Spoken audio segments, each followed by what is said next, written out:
Welcome to in my YouTube channel Rahul trading में आपका स्वागत है दोस्तों। ज्ञान का प्लेटफॉर्म, एजुकेशन का प्लेटफॉर्म, राहुल ट्रेडिंग एक एजुकेशन का प्लेटफॉर्म है। स्टॉक मार्केट के एजुकेशंस के बारे में आपको यहाँ पर डिटेल में एनालिसिस करके बताया जाएगा, बहुत अच्छे से बताया जाएगा। और मेरी पूरी कोशिश रहेगी कि आपको बहुत अच्छे से मैं डिस्क्राइब करूँ किसी भी शेयर के बारे में। अगर हम बात करेंगे या किसी स्टॉक मार्केट की न्यूज़ के बारे में हम अगर कोई बात करेंगे तो बहुत अच्छे से मैं अपनी 100% दूंगा कि आपको बहुत इजीली समझ में भी आए और बहुत अच्छे से आप सीख सको। मेरा मोटिव यही रहेगा कि आप लोगों को एजुकेशन देना, स्टॉक मार्केट से रिलेटेड कुछ भी लेटेस्ट न्यूज़ के बारे में आपको अपडेट करना, कोई भी न्यूज़ के बारे में आपको अपडेट करना, स्टॉक मार्केट में क्या हलचल होने वाली है उसके बारे में आपको बताना। स्टॉक मार्केट क्या गिर सकता है, क्या इस स्टॉक मार्केट उठ सकता है। देखो, ये हम सिर्फ एनालिसिस कर सकते हैं, एग्जैक्ट क्या होने वाला है वो कोई भी नहीं बता सकता। ऐसा कोई भी नहीं है जो आपको एग्जैक्ट बता देगा कि कल मार्केट गिरेगा ही या फिर कल मार्केट चढ़ेगा ही। ऐसा कुछ कोई नहीं क्लियर कह सकता। बस हम एनालिसिस कर सकते हैं और एनालिसिस हमारी मेहनत होती है। हम मेहनत करते हैं, उसके बारे में अच्छे से समझने की कोशिश करते हैं, उसी चीज़ को हम डिस्क्राइब करते हैं। देख तो मेरे से जितना हो सकेगा मैं आपको उतना अच्छे से अच्छा एनालिसिस करके बताऊंगा। बस आप बने रहिएगा मेरे इस वीडियो में। और तो वीडियो को हम अब शुरू करेंगे और बिना टाइम वेस्ट करें तो आज हम बात करेंगे स्टॉक मार्केट के एक ऐसे शेयर के बारे में जो कि बैंकिंग सेक्टर का शेयर है। बैंकिंग सेक्टर की एक बहुत बड़ी दिग्गज कंपनी है और जो कि अपना निफ्टी 50 और बैंक निफ्टी में अपना अच्छा खासा वेटेज रखती है। अपने आप में एक बहुत अच्छा वेटेज रखता है ये शेयर।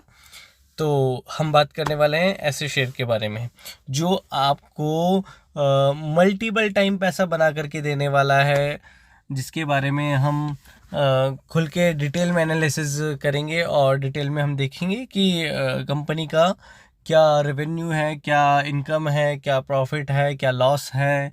इन सब के बारे में हम बात करेंगे।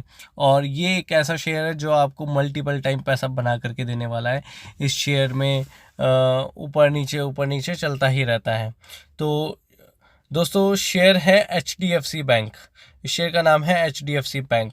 ये नहीं कि मैंने आपको अभी नाम बता दिया तो आप बस HDFC बैंक को देखें और देख करके आउट हो चुके हो, कि वीडियो से एग्जिट हो चुके हो और जा करके अपना ब्रोकर ओपन करके ब्रोकरिंग एप्लीकेशन ओपन करके HDFC बैंक इसमें वॉच लिस्ट में ऐड करके और चालू हो गए काम करना कि चलो ठीक है, HDFC का नाम आया और हमने उठा करके खरीद दिया। ऐसा नहीं है दोस्तों। हर चीज़ को खरीदने का एक पॉइंट होता है, बेचने का एक पॉइंट होता है। ये नहीं कि कहीं भी है। मैं ये नहीं कहता। HDFC बैंक एक ऐसा बैंक है जिसने आज तक इस बैंक को जिसने भी जहाँ पे भी खरीदा है कभी किसी ने कहीं पे लॉस नहीं लिया है। मतलब अगर कहीं आपने कहीं 1600 पे भी इसको खरीद लिया है या खरीद लिया होगा, मुझे नहीं पता, आपने खरीद लिया होगा तो आप ये ना सोचे कि आपको लॉस हो रहा है। नहीं, ये कंपनी रिकवरिंग करके प्रॉफिट दे ही देगी आपको।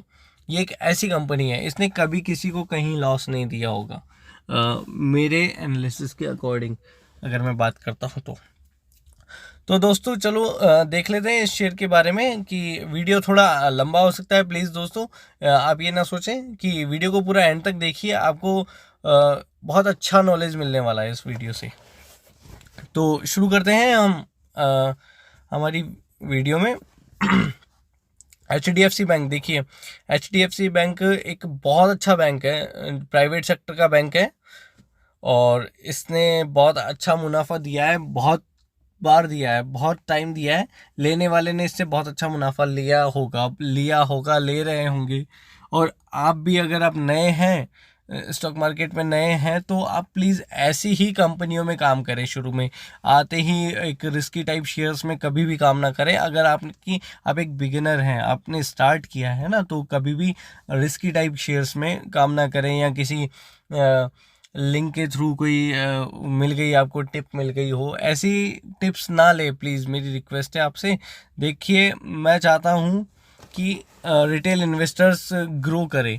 FIDIs बड़ा इन्वेस्टर, ये तो ग्रो करता, ये तो इन्होंने तो बहुत पैसा बनाया और इन्होंने पैसा ये इनका तो बनता रहता है। देखिए रिटेल इन्वेस्टर नया आता है, एक नया इन्वेस्टर होता है, रिटेल इन्वेस्टर छोटा इन्वेस्टर होता है, छोटी पूंजी के साथ पे वो काम करता है।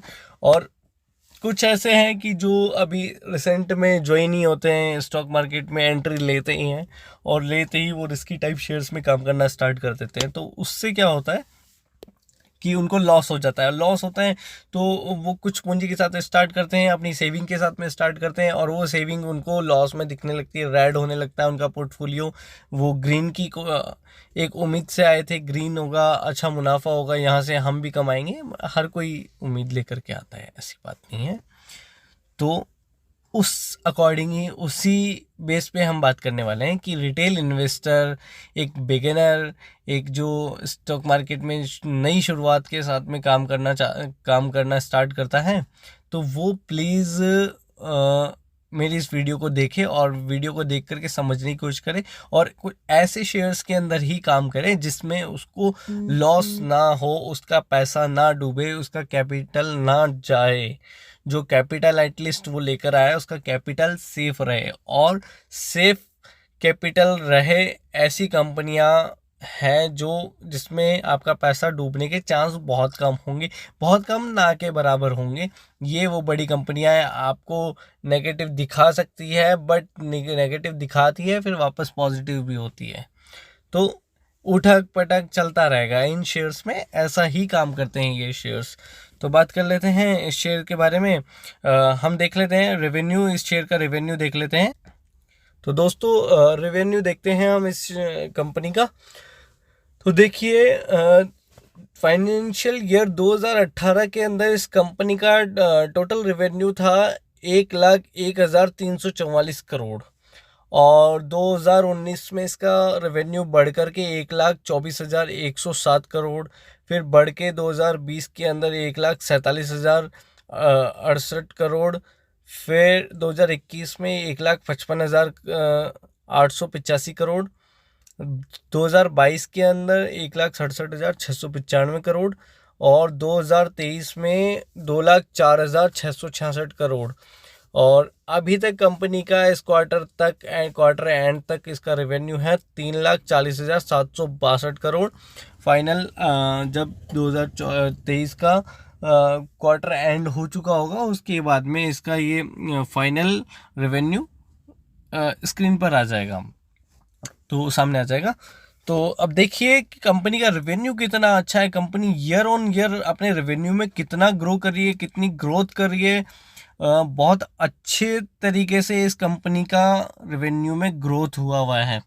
तो मतलब कंपनी के रेवेन्यू को देख करके देखिए कंपनी कितना अच्छा बिजनेस कर रही है, कितनी अच्छी इसकी सेल है कंपनी की। तो आप अंदाज़ा लगा सकते हैं कंपनी की सेल से कि कंपनी कितनी बड़ी कंपनी है, ये कितना अच्छा रेवेन्यू कंपनी ने जनरेट किया है। तो अब अपन इनकी इनकम भी देख लेते हैं, कंपनी की इनकम भी देख लेते हैं। तो कंपनी की नेट इनकम है फाइनेंशियल ईयर 2018 के अंदर 18,510 करोड़, और ये इनकी नेट इनकम है, HDFC बैंक की नेट इनकम है जिसकी हम बात कर रहे हैं अभी।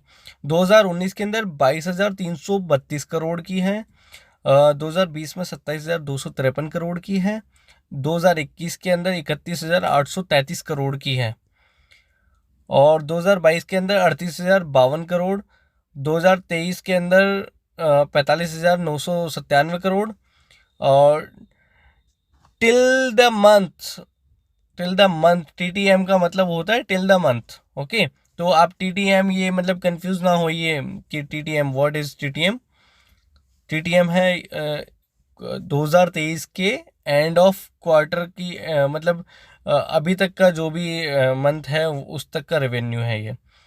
तो यहाँ पर इनकी इनकम है नेट इनकम 59,034 करोड़ की। तो आप अपन ने रेवेन्यू देख लिया, कंपनी का रेवेन्यू बहुत अच्छा है। अपन इनकम देख रहे हैं, year on year company revenue में ग्रोथ कर रही है। ईयर ऑन ईयर कंपनी का ऑब्वियसली कंपनी का रेवेन्यू बढ़ेगा, सेल बढ़ेगी तो इनकम भी बढ़ेगी, ये एक बेसिक सी बात है। तो कंपनी की इनकम में ग्रोथ हुई है, रेवेन्यू में ग्रोथ हुई है, इनकम में ग्रोथ हुई है। तो अब हम देख लेते हैं कंपनी के कुछ और फंडामेंटल्स देख लेते हैं कंपनी के। हम बेसिक से फंडामेंटल्स चेक कर रहे हैं। बेसिक से फंडामेंटल से ही अब हमको समझ में आएगा कि कंपनी अपना अच्छा बिजनेस कर रही है, कंपनी अच्छी ग्रोथ कर रही है बिजनेस के अंदर, और कंपनी अच्छा मुनाफा कमा रही है। अगर कंपनी अच्छा मुनाफा कमा रही है तो कंपनी का शेयर भी अच्छा मुनाफा देगा आपको, है ना। तो अब हम बात कर लेते हैं कंपनी के असेट्स की, कंपनी के लाइबिलिटीज़ की, इनकी भी बात कर लेते हैं। ये भी देख लेते हैं ईयर ऑन ईयर कंपनी ने इनमें क्या ग्रोथ दिखाई है अपने आप में। तो चलते हैं देखते हैं कंपनी के असेट्स। तो दोस्तों बात कर रहे हैं हम कंपनी के टोटल असेट्स की, जो कि है कंपनी का टोटल असेट्स है 11,03,232 करोड़। 2019 के अंदर 12,92,805 करोड़ का रेवेन्यू असेट्स बना है कंपनी का, और 2020 के अंदर 15,80,830 करोड़ का असेट्स बना है, और 2021 के अंदर 17,99,506 करोड़ का, 22 के अंदर 21,22,934 का, और 2023 के अंदर 25,30,432 करोड़ का टोटल असेट्स हैं कंपनी के पास में। तो मतलब कंपनी के पास असेट्स इतनी ज़्यादा है, ये बहुत अच्छी बात है। अब कंपनी के पास लाइबिलिटी कम होनी चाहिए, बात यहाँ पे भी आती है। कंपनी के पास अगर असेट्स ज़्यादा है और लाइबिलिटी कंपनी के असेट्स से भी ज़्यादा है ना, तो कंपनी के लिए एक नेगेटिव सा पॉइंट बन जाता है। बट मुझे नहीं लगता इस कंपनी के पास लाइबिलिटी असेट्स से ज़्यादा होगी। देख लेते हैं, कोई बात नहीं, वो भी चेक कर लेते हैं हम। तो कंपनी के पास लाइबिलिटी है, टोटल लाइबिलिटी कंपनी के पास है 9,93,277 करोड़, यानी 11,03,232 से कम है। ओके, 12,92,805 करोड़ यहाँ पर कंपनी की लाइबिलिटी बड़ी है, बट टोटल असेट से कम ही है, ये अच्छी बात है। 11,38,631 करोड़ की लाइबिलिटी है, और इधर 14,03,895 करोड़ है। फिर उसके बाद में 15,89,063 करोड़ है, 18,74,000 करोड़ है। फिर 2023 के अंदर 22,40,134 करोड़ की लाइबिलिटी है कंपनी के पास। तो हम अगर बात करते हैं तो ईयर ऑन ईयर कंपनी के असेट्स के साथ में कंपनी की लाइबिलिटी भी बढ़ी है, बढ़ती है। कोई बात नहीं, कंपनी अगर कहीं इन्वेस्ट करती है, कहीं के प्रॉफिट के लिए कोई चीज़ बढ़ाती है, तो उसके लिए रिस्पॉन्सिबिलिटी भी बढ़ती है। जाहिर सी बात है, बढ़ेगी। कंपनी काम बड़ा करती है तो अपने खर्चे भी बढ़ाती है, तभी जा कर के काम बड़ा होता है, खर्चे करने पड़ते हैं कंपनी को। तो अभी बात आती है कि लाइबिलिटी कंपनी के असेट से कम है, तो ये बहुत अच्छी बात है। फंडामेंटल्स के अंदर ये एक पॉजिटिव पॉइंट्स है। तो अब हम कंपनी के पास देख लेते हैं, कंपनी के पास कैश फ्लो कितना है, कंपनी के पास में कैश इन हैंड कितना है। तो आइए दोस्तों देखते हैं कंपनी के पास फाइनेंशियल ईयर 2018 के अंदर कंपनी के पास में फ्री कैश फ्लो 16,366 करोड़ है, और ये कैश फ्लो 2019 के अंदर माइनस में जाता हुआ नज़र आया है 64,492 करोड़, मतलब माइनस में, नेगेटिव में कंपनी के पास रिजर्व रह गया था। उसके बाद में कंपनी ने 18,504 करोड़ का फ्री कैश फ्लो रहा, मतलब पहले से थोड़ा कम हो गया है, ये अच्छी बात है। ओहो, ये तो बहुत ही अच्छी बात है कि कंपनी के पास में 2021 के अंदर कैश फ्लो 40,780 करोड़ का, जो कि पहले से तो बहुत अच्छा है, बहुत ज़्यादा अच्छा है। ठीक है, बहुत अच्छा रिजर्व है कंपनी के पास में। और फिर वापस 2022 के अंदर माइनस में 14,195 करोड़ का नेगेटिव। फिर 2023 के अंदर 17,347 करोड़ का रिजर्व है, मतलब कंपनी के पास रिजर्व भी है। कोई बात नहीं, ये चलता रहता है, कंपनियां हैं, बिजनेस है, बिजनेस के अंदर ऊपर नीचे होता रहता है, कभी नेगेटिव कभी पॉजिटिव। तो बिजनेस है, इसमें ये इतनी हाइपर होने वाली बात नहीं है कि ये नेगेटिव हुआ था, ये कुछ नहीं, नहीं, ये एक इस बैंक के लिए छोटी मोटी बात है, इतना हाइपर नहीं होना है इसको लेकर के। तो बात कर लेते हैं अब हम कंपनी के और तरीके से भी देख लेते हैं। फाइनेंशियल हमने देख ही लिया है, कंपनी की होल्डिंग्स देख लेते हैं। कंपनी के पास होल्डिंग्स कितनी है, किसकी कितनी होल्डिंग्स है, ये भी देख लेते हैं हम। ओके, तो टोटल प्रमोटर होल्डिंग कंपनी के पास 0 है, प्रमोटर के पास में 0 होल्डिंग्स हैं, म्यूचुअल फंड के पास में 23.17% की होल्डिंग है, डीआईज के पास में 10.43% की होल्डिंग है, एफआईज के पास में 47.83% की होल्डिंग है, और रिटेलर्स के पास में, रिटेल कैटेगरी के पास में 18.57% की होल्डिंग है 2024 तक। 2024 का लेटेस्ट डाटा यही कह रहा है कि ये होल्डिंग, सबसे ज़्यादा होल्डिंग अभी एफआईज के पास में है। तो कंपनी का चार्ट देख लेते हैं एक बार, कंपनी किस तरह से परफॉर्म कर रही है। तो दोस्तों बात कर रहे हैं हम 1 मंथ के चार्ट पैटर्न की बात करते हैं। 1 मंथ का चार्ट देखते हैं तो कंपनी के पास में कंपनी का चार्ट देखते हैं तो 1 मंथ पुराना मार्च 13 का चार्ट देख रहे हैं। मार्च 13 का 2024 को हम देखते हैं तो कंपनी 1464, कंपनी का शेयर 1464 का हुआ करता था। उसके बाद में धीरे धीरे इसने थोड़ा थोड़ा डाउन हुआ, डाउन होने के बाद में गिर रहा था, ऊपर हो रहा था, गिर रहा था, बढ़ रहा था, गिर रहा था, बढ़ रहा था, धीरे धीरे। अभी बीच में ये 1350 1360 तक भी देखने को मिला था हमें। अगर हम बात करते हैं तो 1 मंथ से पहले की बात करते हैं तो उसके बाद में ये देखिए उठक पटक होने के बाद में फिर से एकदम से कंपनी का शेयर वापस बढ़ा है। अप्रैल के अंदर एक जंप दिया 1500 1550 के पास में, और 1550 के बाद में वापस अगर हम 1 वीक की बात करते हैं तो वापस से नेगेटिव होने लगा है, यानी नीचे से ऊपर गया, पैसा बनाया, पैसा बनाने के बाद में वापस नीचे आ रहा है, तो ये आपको खरीदने का मौका दे रहा है, मतलब खरीदने की अपॉर्चुनिटी बन रही है यहाँ पर।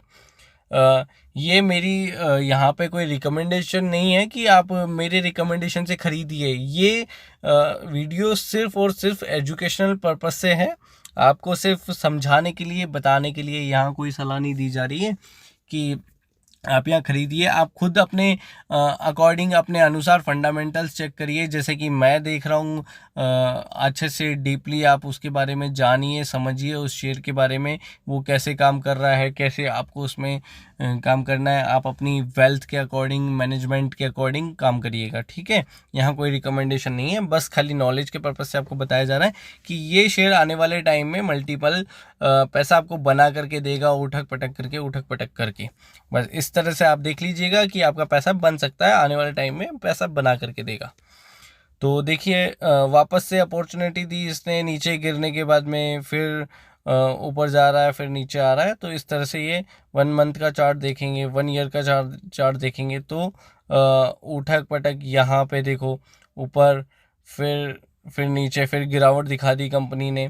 गिरावट दिखाने के बाद में फिर एक ऊपर देखो तेज़ी बना दी कंपनी में, फिर से वापस गिरावट है। उसके बाद में फिर से अभी आपको कुछ दिन बाद तेज़ी देखने को दिखेगी।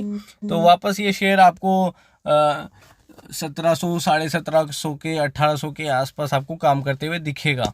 तो बट वो कब दिखेगा, ऐसी कोई टाइम की ये नहीं है। मेरे पास कोई ऐसा परफेक्ट टाइम पीरियड नहीं है कि जो मैं परफेक्ट टाइम पीरियड आपको बता दूं कि ये इस दिन इतने रुपए बढ़ जाएगा, इस दिन इतने रुपए पर ये दिखेगा आपको शेयर। नहीं, पेज किसी भी, कोई भी शेयर हो, उसका किसी का भी कुछ नहीं पता कब कौन सा शेयर कब कितना बढ़ जाएगा, कब कितना गिर जाएगा। हम केवल गेस कर सकते हैं, एक आइडिया लगा सकते हैं एजुकेशन के अकॉर्डिंग। हम उस पर एजुकेशन करके, उस पर स्टडी करके, रिसर्च करके हम आइडिया ही लगा सकते हैं, एग्जैक्ट नहीं बता सकते कि वो शेयर कितना भागने वाला है, कितना गिरने वाला है। अगर अच्छी कंपनी है तो ऑलमोस्ट आपको गिरने के बाद में अपॉर्चुनिटी देती है खरीदने की, गिरती है तो खरीदने की अपॉर्चुनिटी देती है। वहाँ पर आप ध्यान लगाइए, वहाँ रिसर्च कीजिए उस शेयर के ऊपर, और फिर उसके बाद में उसमें इन्वेस्ट कीजिए। अच्छे शेयर में गिरावट पे खरीदेंगे तो आपको आने वाले समय में वो पैसा बना करके ही देगा। ये आपको एनालिसिस करना होगा, ये आपको समझना होगा। मैं रिटेल इन्वेस्टर्स की बात कर रहा हूँ, बिगिनर्स की बात कर रहा हूँ, जो कि शेयर मार्केट के अंदर नए नए आते हैं, नई नई एंट्री करते हैं, और वो आते ही किसी के रिकमेंडेशन से किसी भी रिस्की शेयर में या किसी पैनी स्टॉक्स में इस तरह से काम करने लगते हैं। किसी की भी शेयर को हाई रेंज पे ख़रीद लेते हैं, फिर वो देखते हैं कि वहाँ प्रॉफिट बुकिंग आती है और लॉस होने लगता है, वो नीचे गिरने लगता है, उनका पोर्टफोलियो ग्रीन होते होते रेड होने लगता है और वो पैनिक होकर के वो रेड वाली सिचुएशन में 1000 के लॉस पे 2000 के लॉस पे सेल करके निकलते हैं। तो देखते हैं कि पहली बार में ही मुनाफा कमाने आए थे, पहली बार में ही लॉस हो गया। तो उसके बाद में वो इतना डर जाते हैं कि दोबारा कदम आगे बढ़ाने से पहले सोचते हैं, 10 बार सोचते हैं, दोबारा उस चीज़ में एंट्री करने से या शेयर मार्केट में पैसा लगाने से डरते हैं। तो उन लोगों के लिए ये चीज़ है, उन लोगों को ये समझना पड़ेगा कि काम कैसे करना है और किन शेयरों में काम करना है जिससे कि उनको मुनाफा मिले। तो हम देख लेते हैं, इसका चार्ट पैटर्न देख लिया कि कैसे इस शेयर ने गिरावट के बाद में फिर प्रॉफिट बना करके दिया है लोगों को। तो आपका भी पैसा बन सकता है। आप और लोगों से कोई अलग तो नहीं है कि आपको पैसा नहीं बनाना आता होगा। 52 वीक लो देख लीजिए शेयर का 1363 है और 52 वीक हाई देख लीजिए 1757 है।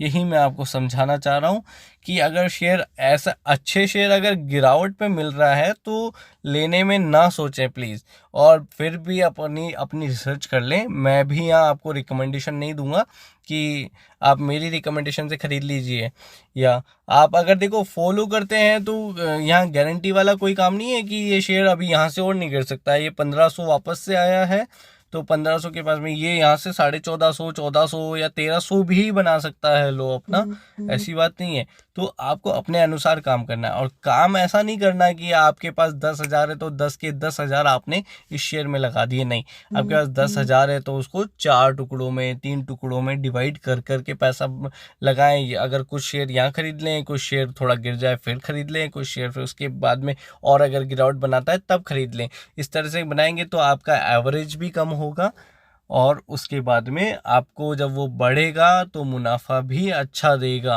अगर आप पूरा पैसा यहीं लगा देंगे तो अगर मान लो ये 1300 चला गया तो आपको वेट करना पड़ेगा 1500 आने पे। 1500 तक जब ये आएगा तब आपका खाली पैसा जो लॉस दिख रहा होगा वो आपका खाली लॉस कवर होगा, ज़ीरो प्रॉफिट में नहीं कन्वर्ट होगा। प्रॉफिट में कन्वर्ट करने के लिए आपको एवरेजिंग करनी पड़ेगी। एवरेजिंग करने का बहुत अच्छा मैं वीडियो आपके लिए बना दूंगा, उसमें आप आगे देख लीजिएगा। वीडियो थोड़ा लंबा हो रहा है और इस वीडियो को अभी हम यहीं ख़त्म करेंगे।